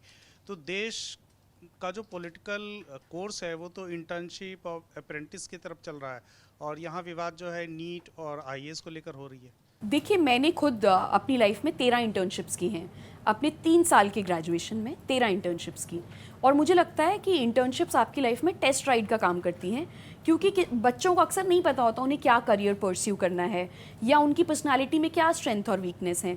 तो जब वो इंटर्नशिप्स करते हैं उससे वो एनालाइज कर पाते हैं कि ठीक है, ये फील्ड मेरे लिए अच्छी है, इसमें मुझे मज़ा आ रहा है, और अपनी स्ट्रेंथ्स और वीकनेस भी उन्हें पता चलती हैं। तो इंटर्नशिप एक बहुत अच्छा आइडिया है। विदेश में आप देखेंगे, स्वीडन जैसी कंट्रीज़ में आप देखेंगे मैंडेटरी इंटर्नशिप्स होती हैं। हमारे यहाँ भी हम IITs में देखते हैं बच्चों को मैंडेटरी इंटर्नशिप्स बाहर भी करने के लिए भेजा जाता है। तो इंटर्नशिप में पर से कोई दिक्कत नहीं है। बची बात नीट और UPSC की कंट्रोवर्सी या UGC नेट की कंट्रोवर्सी, ये सब जो है ये सिस्टेमिक फेलियर्स हैं, ये सब इंटीग्रिटी के इश्यूज़ हैं। ये सब इश्यूज़ केवल इसलिए नहीं है कि एक फला अफसर ने अपना काम नहीं किया या एक फला संस्था ने अपना काम नहीं किया। ये सब इश्यूज़ इसलिए क्योंकि एज अ सोसाइटी हम वैल्यू एजुकेशन पे फोकस नहीं कर रहे हैं, या एज अ सोसाइटी हमारा जो वैल्यू सिस्टम है वो इरोड होता जा रहा है। नहीं देखिए, अभी जो चुनाव हुए उसमें मतलब 6-8 महीने तक लगातार बातचीत होती रही कि नौकरी रोज़गार कहाँ है, वहाँ लोगों को रोज़गार नहीं मिल रहा है, जॉब्स नहीं है। उसका तो कोई सोल्यूशन नहीं आया ना। इंटर्नशिप की योजना आ गई जिसमें 5,000 रुपये मिलेंगे, वन टाइम कुछ बोनस मिलेगा और पहली नौकरी मिलेगी तब प्रोविडेंट फंड में कुछ अलग से मिलेगा। लेकिन जो मुद्दा तो है देश के सामने वो नौकरी और रोज़गार का ना, वाइट कॉलर जॉब्स की बात हो रही है। सरकारें जो है वो इंटर्नशिप की बात कर रही हैं। बेरोज़गारी हमारे देश की सबसे बड़ी समस्या है और इसी बेरोज़गारी के चलते ही इतने सारे स्टूडेंट्स को गवर्नमेंट एग्ज़ाम्स की तैयारियां करनी पड़ती हैं। अगर आपके पास प्राइवेट सेक्टर में सोशल सिक्योरिटी हो, जॉब सिक्योरिटी हो, आपको पर्क्स मिलें गवर्नमेंट जॉब जैसे, तो मुझे नहीं लगता कि आप प्राइवेट सेक्टर की नौकरियां नहीं करना चाहेंगे।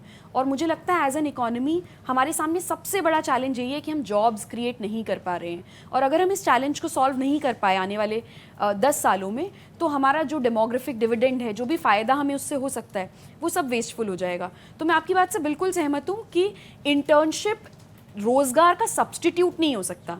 ये केवल एक शॉर्ट टर्म कुछ हो सकता है जो आपने दे दिया, या स्टूडेंट्स जो ग्रेजुएशन कर रहे हैं पढ़ाई के साथ साथ कर लें, लेकिन ये एक फुल टाइम एम्प्लॉयमेंट का सब्स्टिट्यूट नहीं हो सकता है।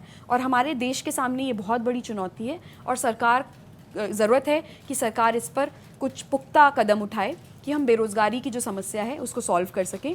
और ऑफ कोर्स ये जो स्टेप्स हैं ये एजुकेशन सिस्टम से ही आएंगे, क्योंकि हमारे स्टूडेंट्स के पास स्किल सेट ही नहीं है कि वो एम्प्लॉयबल हो पाएँ। तो इंडस्ट्री को, यूनिवर्सिटीज़ को, UGC को, सरकार को, सबको एक साथ बैठकर ऐसे सॉल्यूशंस निकालने पड़ेंगे कि हम अपने बच्चों को रोज़गार दे पाएँ। अच्छा मैम, एक सवाल ये भी है कि एजुकेशन आज की तारीख में एक बहुत बड़ा बिजनेस बन चुका है, पूरा कमर्शियल है, हज़ारों लाखों करोड़ का ये पूरा एक इंडस्ट्री है। कोचिंग में बच्चों से काफ़ी महंगी फ़ीस ली जाती है। टीचर्स आज की तारीख में करोड़ों रुपए कमा रहे हैं। वो पैसा दरअसल तो जो कोचिंग सेंटर्स में स्टूडेंट्स रहे हैं उनके गरीब पेरेंट्स ही भरते हैं कैसे तैसे करके। और बहुत आइडियलिस्टिक बातें होती हैं जो हम बड़े बड़े टीचर्स को सुनते हैं, वो रील बनाते हैं और बड़ा ज्ञान दे रहे हैं और बहुत ही आदर्श बातें कर रहे हैं। लेकिन क्या उनके जहन में ये नहीं आ रहा कि आज की तारीख में आप एक क्लास में भर के बच्चे बिठा लेते हैं, उन बच्चों की फीडबैक भी आप तक पहुंचती होगी या नहीं पहुंचती होगी? उनके डाउट्स जो होते हैं, कितने डाउट्स आप क्लियर करते होंगे एक क्लास में, एक सेशन में? वो सिर्फ आते हैं, आप एक लेक्चर देते हैं, वो सुनते हैं, आधा उनके दिमाग में जाता है, आधा नहीं जाता है। लेकिन पेरेंट्स जो वहाँ से बच्चों के लिए मेहनत करके पैसा जोड़ के उनको भेज रहे हैं कि फ़ीस सबमिट कर दो आप अपनी कोचिंग इंस्टीट्यूट की, आपको लगता है वो जस्टिफाई हो पा रहा है? देखिए, पूरी तरह किसी एक इंसान को ब्लेम करना ठीक नहीं होगा। ये सिस्टम इसलिए ऐसा बना है क्योंकि आपके और मेरे जैसे लोग इस सिस्टम को प्रमोट करते रहते हैं। आप भी जा रहे हैं उस कोचिंग में, आप उनको फ़ीस दे रहे हैं, आप भी विलिंग हैं उस क्लास में बैठने के लिए। तो कहीं ना कहीं ये आपकी भी जिम्मेदारी है कि आप भी आवाज़ उठाएं कि ये गलत है। और एज अ टीचर तो of course moral responsibility teacher की ज़्यादा बनती है कि वो सही और गलत को अलग कर पाएँ, या जैसा कि आपने कहा कि डाउट्स क्लियर करना, ये टीचर की रिस्पॉन्सिबिलिटी है। अगर आप फ़ीस ले रहे हैं बच्चों से, आप उनको क्वालिटी एजुकेशन दें, आप उनको मिसलीड नहीं करें, आप उनको बेसिक एमिनिटीज़ दें, बैठने के लिए सही जगह दें, वॉशरूम की फैसिलिटी दें, पानी दें, या ऐसे फ्लडेड बेसमेंट्स में नहीं पढ़ाएं। ये बिल्कुल एक टीचर की जिम्मेदारी है, क्योंकि आप एक टीचर हैं, आप गुरु हैं, आपको एक ऐसे पद पर बिठाया गया है, बच्चे भी आपको आइडलाइज़ करते हैं। लेकिन एट दी सेम टाइम जो बच्चे इन कॉम्पिटिटिव एग्ज़ाम्स की तैयारी कर रहे हैं वो सब बच्चे 21 साल से ऊपर के होते हैं। तो जब वो अपने देश का प्रधानमंत्री चुन सकते हैं, जब उनमें इतने सक्षम हैं, वो इतनी विजडम है कि वो अपने देश का प्रधानमंत्री चुन सकते हैं, तो मैं उनसे ही अपेक्षा करूँगी कि वो अपने राइट्स के लिए बात भी करें। बहुत ज़रूरी है कि स्टूडेंट्स भी अपने राइट्स के लिए बात करें, और अगर कहीं ना कहीं उनके राइट्स का हनन हो रहा है तो ये स्टूडेंट्स की भी जिम्मेदारी है कि वो क्लेम करें अपने राइट्स को। ये कोचिंग सेंटर्स का जो इतना बड़ा माफिया बन गया है वो इसीलिए बना है क्योंकि कहीं ना कहीं हम सब इसका पार्ट बन गए और हमने इसको एक्सेप्टेंस दे दी है। तो हम ज़रूरी है कि हम भी इसको एक्सेप्टेंस ना दें, और ये तो डेफिनेटली है कि टीचर्स की और जितने भी लोग इस इंडस्ट्री में हैं सबकी जिम्मेदारी बनती है कि वो अपने अपने हिस्से का काम करें। मतलब आप मान रही हैं कि कोचिंग नेक्सस, कोचिंग माफिया आज की तारीख में एग्जिस्ट कर रहा है और बहुत पैर पसार चुका है। देखिए वो हर स्पेस में है, वो सिर्फ यूपीएससी में नहीं है। आप कोटा जाएंगे तो आईआईटी जेई में है, नीट में हम देख चुके हैं ऑलरेडी, अब सीयूईटी, यूजीसी नेट, इन सब में भी बढ़ रहा है। तो ऑफ कोर्स हम मतलब माफिया वर्ड यूज़ नहीं करना चाहूँगी मैं इसके लिए, लेकिन एक नेक्सस तो है ही, क्योंकि आप एक जगह अगर मान लीजिए कोई एक कोचिंग सेंटर है जो अपनी फ़ीस बहुत कम रखता है, तो ये इकोनॉमिक्स के हिसाब से भी मतलब बाकी कोचिंग सेंटर्स को भी कॉम्पिटिटिव प्राइसेस करने पड़ेंगे। तो जैसे हर इंडस्ट्री में नेक्सस होता है, ऐसे कोचिंग इंडस्ट्री में भी नेक्सस है। सैड बात ये है कि एजुकेशन सेक्टर में ये नहीं होना चाहिए, और एजुकेशन सेक्टर में जब ये हो जाता है तो हम अपने आने वाली जनरेशन्स के साथ खिलवाड़ कर रहे हैं। तो मुझे सबसे ज़्यादा प्रॉब्लम इस बात से है कि एजुकेशन सेक्टर में, आप ये कॉस्मेटिक सेक्टर में कीजिए, आप ये किसी भी और चीज़ में कीजिए, वहाँ पर शायद हम इसको जस्टिफाई कर पाएंगे, लेकिन एजुकेशन सेक्टर में जस्टिफाइड नहीं है। एजुकेशन को एजुकेशन की तरह लिया जाना चाहिए, और ये आपकी मेरी हम सबकी जिम्मेदारी बनती है कि इसे उसी लाइट में देखा जाए। अच्छा, चाहे राजेंद्र नगर की बात करें या फिर मुखर्जी नगर की बात करें, तमाम लोग अवेयर हैं कि वहाँ पर किस तरह की इलीगल चीज़ें चल रही हैं, किस तरह से रेगुलेशंस का जो है वो धज्जियाँ उड़ाई जा रही हैं। आप लोग पढ़ाते हैं, बच्चे पढ़ने आते हैं, ब्यूरोक्रेट्स बनने के लिए वो आ रहे हैं आपकी कोचिंग इंस्टीट्यूट्स में पढ़ने के लिए, और जो टीचर्स भी हैं उन्होंने भी यूपीएससी के एग्ज़ाम्स दिए हैं, उनके भी जहन में था कि उन्हें भी ब्यूरोक्रेट्स बनना है। कई सारे वहाँ से निकलकर ब्यूरोक्रेट्स बने हैं। तमाम चीज़ें, ब्यूरोक्रेट्स पॉलिसी मेकर्स होते हैं। आप लोगों के दिमाग में भी ये रहता है कि ये चीज़ें इलीगल तरीके से चल रही हैं, ये नहीं होना चाहिए, लेकिन आवाज़ तब जाकर उठती है जब कोई हादसा हो जाता है। देखिए मतलब मैं मेन स्ट्रीम कोचिंग इंडस्ट्री का पार्ट नहीं हूँ, और उसके अपने कारण हैं, जैसा कि आपने कहा। मुझे लगता है कि ब्यूरोक्रेट्स की डेफिनेटली जिम्मेदारी है। बहुत सारे स्टूडेंट्स जिनका सिलेक्शन होता है और जो इवेंचुअली ऑफिसर्स बनते हैं वो खुद राजेंद्र नगर में रहे होते हैं। प्रॉब्लम ये है कि हमने राजेंद्र नगर के संघर्षों को भी ग्लैमराइज कर दिया है। जब आप 12th फेल की बात करते हैं तो आप देखते हैं अरे वो आटे की चक्की में रह रहा है और पढ़ाई कर रहा है और कैसे कैसे संघर्ष कर रहा है, भूखे पेट पढ़ रहा है। आपको लगता है कि ये पार्ट है यूपीएससी की जर्नी का, मतलब हमने समाज ने एक्सेप्टेंस दे दी है कि अगर आपको आईएएस ऑफिसर बनना है तो आपको इस तरह के संघर्ष करने ही होंगे। तो मुझे लगता है कहीं ना कहीं इस माइंडसेट को भी बदलने की ज़रूरत है। मतलब ज़रूरी नहीं है कि अगर आपको आईएएस ऑफिसर बनना है तो आपको भूखे पेट ही पढ़ाई करनी है, आपको गर्मी में ही पढ़ाई करनी है, आप पंखा चला सकते हैं, आपको पढ़ाई करनी है, वो ज़रूरी है। तो ये जो आपने बात बोली कि लोगों के जहन में क्यों नहीं आता, तो देखा जाए तो इसकी सबसे ज़्यादा जो रिस्पॉन्सिबिलिटी है वो सरकार पर है, या हमारे नेताओं पर है, या पॉलिसी मेकर्स पर है, और इंडिविजुअल लेवल पर डेफिनेटली टीचर्स, बाकी स्टेक होल्डर्स, उन सब पर भी है। तो मुझे लगता है कलेक्टिवली ये सबका फेलियर रहा है। जो भी इंसिडेंट हुआ ये समाज का कलेक्टिव फेलियर है। उसमें चाहे टीचर्स हों, चाहे कोचिंग सेंटर्स हों, चाहे लैंडलॉर्ड्स हों, चाहे ब्रोकर्स हों, चाहे नेता हों, चाहे पॉलिसी मेकर्स हों, तो ये सबका कलेक्टिव फेलियर है। और करेक्शन भी कोई एक अकेला नहीं कर सकता है, सभी को करना पड़ेगा। आज अगर पॉलिसी मेकर्स पॉलिसी बना भी दें लेकिन आप इम्प्लीमेंट ही नहीं कर रहे हो, कोचिंग सेंटर्स इम्प्लीमेंट नहीं कर रहे हो उसको, लाइब्रेरी वाले इम्प्लीमेंट नहीं कर रहे हो उसको, तो पॉलिसी फेल हो जाएगी। तो इसीलिए सबको आगे आना चाहिए और अपने अपने हिस्से का जो भी काम है वो इसमें करना चाहिए। अच्छा, मैं इस सब से हटकर एक सवाल रोज़गार को लेकर भी बात करना चाहूँगी। बजट अभी थोड़े दिन पहले आया है, बजट को लेकर चर्चा हो रही है, और आप तो इकोनॉमिक्स की अच्छी जानकार हैं, पढ़ाती भी हैं। आपको लगता है कि जिस तरीके की डिमांड है हमारे देश में, खासकर जितने बड़ी संख्या में हमारे देश में आज युवा हैं और जिस बड़ी संख्या में नौकरियों की ज़रूरत है, उन नौकरियों को देने के लिए जो सरकार का जिस तरीके का तैयारी है या जिस तरह का उनका प्लान है, वो काफ़ी है?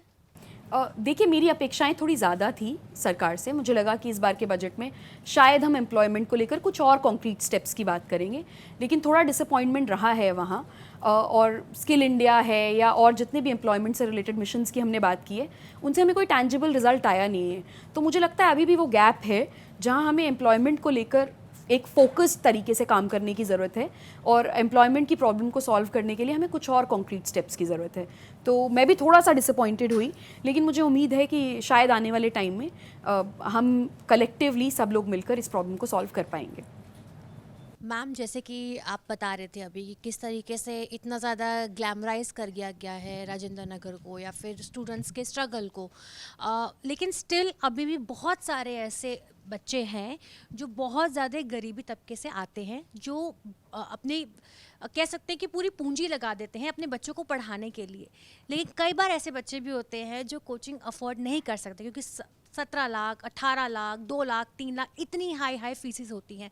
ऐसे बच्चों के लिए जो नहीं कोचिंग अफोर्ड कर पा रहे हैं, उनके लिए आप क्या कहोगे कि मतलब किस तरीके से वो अपनी तैयारी कर सकते हैं? देखिए, मैं आपसे एक पर्सनल स्टोरी शेयर करना चाहूँगी इस पर।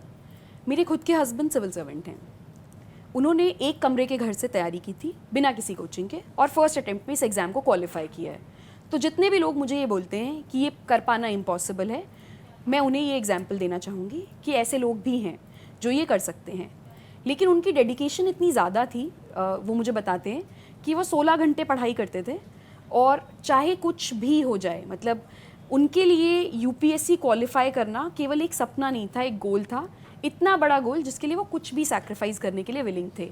चाहे वो अपना सुख, आराम, दोस्ती, किसी कज़न की शादी, कोई भी सोशल और रिस्पॉन्सिबिलिटी, तो हिज फोकस वॉज क्लियर। तो जो आप कह रहे हैं कि गरीब तबके से जो बच्चे आते हैं उनके लिए ये कितना कठिन है, ये सच बात है कि अगर आपके पास ज़्यादा रिसोर्सेज हैं, एक एसी कमरे में आप पढ़ाई कर रहे हैं, आपको टाइम टू टाइम खाना मिल रहा है, आपके पास बेस्ट ऑफ बुक्स हैं, आपके पास टेस्ट सीरीज़ हैं, कोचिंग सेंटर्स का एक्सेस है, तो आपके लिए जर्नी आसान होगी। और वहीं एक बच्चा है जिसके पास रिसोर्सेज कम है, तो उसके लिए जर्नी मुश्किल होगी। तो इस बात में कोई डाउट नहीं है कि उसकी जर्नी ज़्यादा मुश्किल है, लेकिन इम्पॉसिबल तब भी नहीं है। मैं इस बात पर अभी भी मतलब यकीन रखती हूँ कि आप तब भी क्वालिफाई कर सकते हैं। और मैं आपसे, आपके माध्यम से शेयर भी करना चाहूँगी, अगर बहुत सारे स्टूडेंट्स इस वीडियो को देखेंगे, आई एम श्योर कि बहुत सारे इंस्टीट्यूट्स फ्री में भी तैयारी कराते हैं यूपीएससी की। तो आप एक्सप्लोर कर सकते हैं कि आप उन इंस्टीट्यूट्स का भी फ़ायदा, जो ये कर रहे हैं, आप उस चीज़ का भी फ़ायदा उठा पाएँ कि जहाँ पर भी आपको प्रिपरेशन में फ्री एड मिल रहा है। बहुत सारे चैरिटेबल इंस्टीट्यूशंस, बहुत सारे कॉलेजेस, बहुत सारी यूनिवर्सिटीज़ आपको फ्री रिसोर्सेज प्रोवाइड करते हैं, तो आप वो भी एक्सप्लोर कर सकते हैं। तो ऐसा नहीं है कि मतलब अगर आप गरीब तबके से आते हैं तो ये ड्रीम आपके लिए इम्पॉसिबल है, आप तब भी इसको पूरा कर सकते हैं, लेकिन आपके संघर्ष थोड़े बढ़ जाएंगे, और ये रियलिटी है, इसको कोई बदल नहीं सकता। अच्छा, बात जब हम करते हैं government sector versus private sector, तो बहुत सारे ऐसे वायरल कॉमेडी मीम्स भी बनते हैं कि प्राइवेट सेक्टर वालों को तो बहुत ज़्यादा बिल्कुल एकदम 14 घंटे की शिफ्ट, 18 घंटे की शिफ्ट, अच्छे से पूरा मजदूर बना दिया जाता है। लेकिन गवर्नमेंट सेक्टर के लिए ऐसे पोर्ट्रे किया जाता है कि इनके तो बहुत मज़े होते हैं। ऐसा कुछ, मतलब मैं आपसे कुछ पूछूंगी, आप मुझे बताना कि ये सच में होता है या नहीं होता है। क्या गवर्नमेंट सेक्टर के लिए फिक्स्ड है कि सैटरडे संडे उसकी छुट्टी है, चाहे आंधी आ जाए, तूफान आ जाए? नहीं, अगर आप एक सिविल सर्वेंट हैं, ये आपके लिए बिल्कुल फिक्स नहीं है। इनफैक्ट आप किसी भी और गवर्नमेंट प्रोफेशन में, अगर आपकी ड्यूटी कॉल करती है कि आप आएँ, तो आपको आना पड़ेगा। इनफैक्ट टीचर्स को भी हमें बहुत बार सैटरडेज़ को क्लासेस लेनी पड़ती हैं, बहुत बार संडेज़ को हमारी एग्जाम्स में ड्यूटी लग जाती है। सिविल सर्वेंट्स की बात करें तो उनकी तो 24 घंटे की नौकरी होती है। बहुत बार रात को 2 बजे फ़ोन आ जाएगा आपके पास कि ये क्राइसिस है, आपको हैंडल करना है। तो ऐसा कुछ भी नहीं है कि चाहे आंधी तूफान आ जाए आपको सैटरडे संडे जाना ही नहीं होगा, ऐसा कुछ भी नहीं है। अगर गवर्नमेंट को आपकी ज़रूरत है, गवर्नमेंट आपको रात को 2 बजे भी उठाकर बोल सकती है कि आपको आना पड़ेगा और आपको काम करना पड़ेगा, and that's call of duty. आप जिस सरकार से पैसा लेते हैं, आपके बच्चे पढ़ते हैं, रोटी खाते हैं, आपका लाइवलीहुड चलता है, आप इतना तो वो करते हैं कि अगर उसे आपकी ज़रूरत पड़े, मतलब प्राइवेट सेक्टर में भी अगर आपके जो भी एम्प्लॉयर हैं वो आपको बोले कि देखिए कंपनी को आपकी ज़रूरत है, तो आप जाएंगे, ये आपकी मॉरल ड्यूटी भी है। तो मुझे लगता है सरकारी नौकरी में भी ऐसा है। ये गए ज़माने वो मुसद्दी लाल वाले, जब सरकारी नौकर बस बैठे रहते थे और उन्हें कुछ नहीं करना होता था और वीकडेज़ पर भी नहीं जा रहे हैं ऑफिस, तो चलेगा, ऐसा कुछ भी नहीं है। हमारा और उनका सबका सेम हाल है। बिल्कुल, सबकी अपनी अपनी स्ट्रगल्स हैं। मतलब ऐसा नहीं है कि आपकी स्ट्रगल्स कम हैं और उनकी स्ट्रगल ज़्यादा हैं या वाइस वर्सा, सबकी अपनी अपनी स्ट्रगल्स हैं। देखिए, मैं ऐसा मानती हूँ कि नौकरी तो नौकरी होती है, तो जब आप ये टैग है कि नौकरी, तो आप से काम तो कराया ही जाएगा। वो चाहे प्राइवेट सेक्टर में अलग तरीके से कराया जाए, मतलब कोई भी आपको फ्री में सैलरी तो नहीं देता है। तो there are no free lunches, और हर नौकरी की अपनी अपनी मुश्किलें हैं। मेरी नौकरी की अलग होंगी, आपकी नौकरी। अच्छा, बहुत सारे ऐसे पेरेंट्स होते हैं जो अक्सर आई एम श्योर कि अभी भी 98% पेरेंट्स ऐसे होते हैं उन्हें बच्चों को बोलते हैं यार देखो सरकारी नौकरी कर लो, लाइफ तुम्हारी सेट है, तुम जब ओल्ड एज हो रहोगे तो भी तुम्हारी फिक्स एक तरीके से तुमको एक अच्छा खासा सेटलमेंट मिल जाएगा। कब और बहुत ज़्यादा ऐसे बहुत ज़्यादा अच्छा प्रॉफिटेबल ग्लैमराइज ऐसे भी कहीं ना कहीं कर दिया जाता है सरकारी नौकरी को।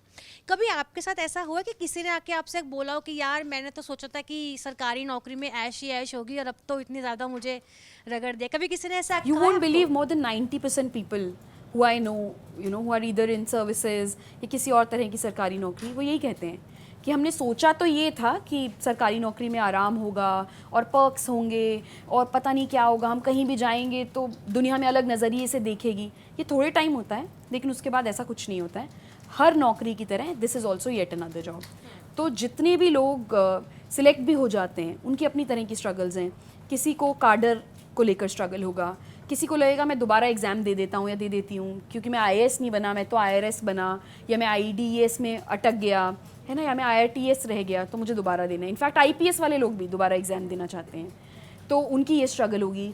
किसी की स्ट्रगल होगी कि अगर मैं फॉरेन सर्विसेज में हूँ तो मुझे शादी करने के लिए स्पाउस नहीं मिल पा रहा है क्योंकि ऐसा कोई स्पाउस हो जो आपके साथ अलग अलग जगह जा सके, या ट्रांसफरेबल नौकरी है तो आपकी पर्सनल लाइफ सफ़र करती है। बहुत बार आपकी शादियाँ लॉन्ग डिस्टेंस शादियाँ हो जाती हैं।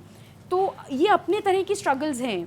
या आपको बहुत बार ऐसा लगता है कि सिस्टम बहुत स्लो है, मैंने तो सोचा था कि मैं ये बदलाव रिफॉर्म ला पाऊँगा या ला पाऊँगी और मैं ये बदल दूँगा, लेकिन सिस्टम अपने तरीके से अपनी पेस पे चलता है तो बहुत स्लो है, तो रिफॉर्म्स ला पाना इतना ईजी नहीं है। या अगर आपको पावर दी गई है तो उसके साथ साथ रिस्पॉन्सिबिलिटी भी आ जाती है। मान लीजिए आपने साइन कर दिया कि ये बिल्डिंग अप्रूव कर देते हैं और उस बिल्डिंग में लेटर ऑन कुछ प्रॉब्लम हो गई तो उसकी रिस्पॉन्सिबिलिटी आप पर आएगी। तो ये सारे चैलेंजेस जो हैं ये एक सिविल सर्वेंट को फेस करने पड़ते हैं और ये भी अपने आप में बहुत बड़े चैलेंजेस हैं। लेकिन मैं आपके माध्यम से ये बात ज़रूर क्लियर करना चाहूँगी, प्रॉब्लम ये है कि हमारी कंट्री में प्राइवेट सेक्टर में जॉब सिक्योरिटी नहीं है। आपको फायर किया जा सकता है 1 महीने का नोटिस देकर, और सरकारी नौकरी में कर पाना थोड़ा मुश्किल है। मतलब नहीं होता तो शायद पूजा खेड़कर जैसे लोगों पर कार्रवाई अलग तरीके से की जाती। तो इस प्रॉब्लम को सॉल्व किया जा सकता है। मुझे लगता है कि प्राइवेट सेक्टर में कुछ हमें सोशल सिक्योरिटी इंट्रोड्यूस करनी चाहिए, कुछ स्टेबिलिटी इंट्रोड्यूस करनी चाहिए, कुछ बेनिफिट्स, जैसे अब प्राइवेट सेक्टर में भी मैटर्निटी बेनिफिट मिलता है आपको, या प्राइवेट सेक्टर में भी हम और तरह के बेनिफिट्स जो पर्क्स हैं उनकी बात करते हैं कि PF कंपलसरी है, हेल्थ इंश्योरेंस प्रोवाइड करें। तो जब ये सारी पैरिटी हो जाएगी कि जो सरकारी सेक्टर में आपको मिल रहे हैं पर्क्स वो प्राइवेट सेक्टर में भी मिलने लगेंगे, जो एसेंशियल है। क्योंकि अब आप देखिए सरकारी नौकरी में भी पेंशन नहीं मिलती है, ओल्ड पेंशन स्कीम नहीं है तो न्यू पेंशन स्कीम है। तो ऐसा कुछ अगर प्राइवेट सेक्टर में भी इंट्रोड्यूस कर दिया जाए तो मुझे लगता है ज़्यादा लोग इंटरेस्टेड होंगे प्राइवेट सेक्टर में जाने में। और प्राइवेट सेक्टर की एफिशिएंसी बहुत हाई है तो उसमें भी जाने में कोई बुराई नहीं है कि अगर आपके पास मेरिट है आप जाइए और आप एफिशिएंटली काम कीजिए और देश की इकोनॉमी में कंट्रीब्यूट कीजिए, वो भी देश सेवा है। जी। एक मैं सवाल आपसे जानना चाहती हूँ कि हम जब सोशल मीडिया पे जब वीडियोस देखते हैं, जैसे UPSC की जो मॉक इंटरव्यूज़ होते हैं उसकी जब वीडियो सामने आती है तो हम अक्सर कई बार देखते हैं कि जो सामने कैंडिडेट होता है वो कई बार नर्वस होता है, फेस पे क्लियरली विजिबल हो पा रहा होता है। तो आप अगर कुछ टिप्स ऐसे देना चाहो कि आप इजीली आराम से इन टिप्स को अगर माइंड में रखें तो आप इतने नर्वस भी नहीं होंगे और इजीली क्रैक भी कर पाएंगे इंटरव्यू। देखिए ये अंडरस्टैंडेबल है कि जब आपको स्पॉटलाइट में बिठा दिया जाता है तो आप नर्वस हो जाते हैं, और कैंडिडेट के साथ तो ये प्रॉब्लम है कि ये एक अनइक्वल्स के बीच में कॉन्वर्सेशन होता है। सिर्फ एक साइड से सवाल आ रहे होते हैं, दूसरी साइड से बस जवाब देना होता है, क्रॉस क्वेश्चनिंग तो हो ही नहीं सकती है। तो लाजमी है सबसे पहली बात एक्सेप्ट कीजिए कि आप अकेले नर्वस नहीं हो रहे, कोई भी और आपकी जगह पर होगा, शायद मैं भी होंगी तो मैं भी नर्वस हो जाऊंगी। दूसरी बात ये कि पानी पीकर जाइए। जब आप इंटरव्यू हॉल में घुस रहे हैं उससे पहले पानी पीजिए, क्योंकि अक्सर क्या होता है इंटरव्यू की कॉन्वर्सेशन लंबी चलती है, हमारा गला सूख जाता है, हमारी आवाज़ दब जाती है और उसके चलते हम अपना कॉन्फिडेंस लूज़ कर देते हैं। तो बहुत छोटी सी टिप है कि पानी पीकर जाइए। तीसरा, कभी भी मॉक इंटरव्यू में या किसी भी इंटरव्यू में अनप्रिपेयर्ड मत जाइए। आप सोचेंगे कि मुझसे कुछ भी सवाल पूछे जा सकते हैं तो कैसे तैयारी करूं, ऐसा नहीं है। आप कुछ एक्सटेंट तक सवालों को प्रिडिक्ट कर सकते हैं, एंड इवन इफ आपसे अनप्रिडिक्टेबल सवाल पूछे जाएं तो दी प्रैक्टिस ऑफ आंसरिंग ये आपको बहुत हेल्प करती है। तो शीशे के सामने, दोस्तों के साथ, कहीं भी और खुद से आप प्रैक्टिस करके जाइए, तैयार होकर जाइए, अपने डैफ को अच्छे से तैयार करके जाइए। अगर आपको वो सवाल नहीं भी आते होंगे जो एकदम अनप्रिपेयर्ड हैं आपके लिए या अनप्रिडिक्टेबल हैं, आपको वो वाले सवाल ज़रूर आते होंगे जो आप प्रिडिक्ट कर सकते हैं। तो अगर आपने 10 में से 4 सवालों का भी जवाब दिया तो आपका कॉन्फिडेंस बढ़ेगा। ऐसा नहीं है कि आप बिल्कुल ज़ीरो हो जाएंगे, हम आप ब्लैंक आउट कर जाएंगे। तो मुझे लगता है ये टिप्स हैंडी रहती हैं अगर एस्पिरेंट्स इसको फॉलो करें। तो बहुत गंभीर विषय से हमने इस चर्चा की शुरुआत की थी। उम्मीद करते हैं जो दर्शक हमें देख रहे हैं वो इससे रिलेट कर पा रहे हों। जो तमाम कोचिंग सेंटर्स से जुड़े मुद्दों के बारे में हमने बात की, हमने पूजा खेड़कर का जिक्र किया क्योंकि वो सिर्फ कल ही उनका कैंडिडेचर जो है वो रद्द हुआ। तमाम मुद्दों के बारे में हमने बात की। हमें आपसे चर्चा करके अच्छा लगा। आपको कैसा लगा मंच का अनुभव, वो बताइए। बहुत अमेजिंग था। मुझे लगा कि आप मेरा इंटरव्यू ले रहे हैं। बहुत सारे लोगों की ये एस्पिरेशन है कि वो किसी दिन मुझे बिठाएं इंटरव्यू वाली सीट पर और खुद इंटरव्यूअर बने। क्योंकि हो उन्हें गया लगता है आज कि- मतलब। हाँ, क्योंकि उन्हें लगता है कि मैं मुश्किल सवाल पूछती हूँ। तो आपने मुझसे बहुत मुश्किल सवाल पूछे और मैं आपके माध्यम से स्टूडेंट्स को बताना चाहूँगी कि मैं उनका बिल्कुल समर्थन करती हूँ। राजेंद्र नगर नहीं जा पाने का कारण ये है कि मैं प्रेग्नेंट हूँ 7 मंथ्स, तो मेरे हेल्थ इश्यूज़ हैं और इसीलिए मैं आपके स्टूडियो आई हूँ कि मैं किसी तरह अपना जो भी मेरा ओपिनियन है इस इशू को लेकर वो कम्युनिकेट कर पाऊँ और स्टूडेंट्स को जिस भी माध्यम से सपोर्ट कर सकती हूँ, चाहे उनकी वॉइस बनकर, चाहे अपने व्यूज़ रख कर, तो उन्हें सपोर्ट करूँ। तो ये मेरा तरीका है स्टूडेंट्स का समर्थन करने का और मैं ये विश करती हूँ कि जल्दी से जो स्टूडेंट्स की प्रॉब्लम्स हैं वो सॉल्व हो जाएं ताकि वापस से स्टूडेंट्स पढ़ाई करने जा सकें और आगे कभी भी ऐसा कोई भी इंसिडेंट हमें एज अ सोसाइटी फेस नहीं करना पड़े। बहुत बहुत शुक्रिया और आगे के लिए आपको शुभकामनाएं। Thank you.